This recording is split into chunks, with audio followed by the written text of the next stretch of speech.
Africa को खेल रहे हो, आपको ये भी इस बात का इल्म है कि पाकिस्तान ने भी अभी साउथ अफ्रीका को खेलना है।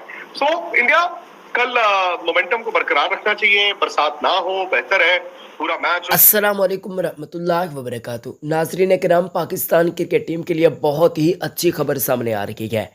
बारिशें वैसे तो पहले ग्रुप के अंदर चल रही है, मगर बारिशों का फ़ायदा अब पाकिस्तान टीम को भी खोना चाह रहा है।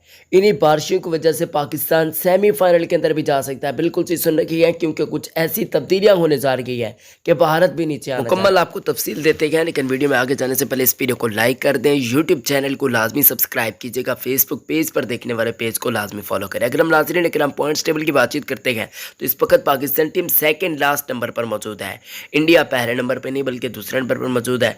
लेकिन कल से बारिशों का सिलसिला सिडनी से वैसे ही चल रहा है, आप लोग भी जानते हैं बारिशें चल रही हैं वहाँ पर। लेकिन पाकिस्तान का मैच पर्थ के अंदर कल के दिन खेला जाएगा जिम्बाब्वे के खिलाफ, जबकि इंडिया अपना मैच नीदरलैंड के खिलाफ खेलेगा। और इस मैच के अंदर बारिश के इम्कान काफ़ी ज़्यादा रोशन है।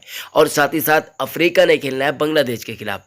अब अफ्रीका वाला मैच अगर बारिश की वजह से वॉश आउट हो जाता है तो अफ्रीका को 1 पॉइंट्स मिलेगा। अगर भारत वाला मुकाबला हो जाता है वॉश आउट तो ऐसे में भारत को भी सिर्फ 1 पॉइंट मिलेगा। ऐसे में अगर पाकिस्तान जीत जाता है तो पाकिस्तान तीसरे नंबर पर आ सकता है। कल के दिन पाकिस्तान तीसरे नंबर पर पॉइंट्स टेबल पर आ सकता है। ये पाकिस्तानियों के लिए बहुत बड़ी खुशखबरी है। उम्मीद करता हूँ कि वीडियो पसंद है, वीडियो को लाइक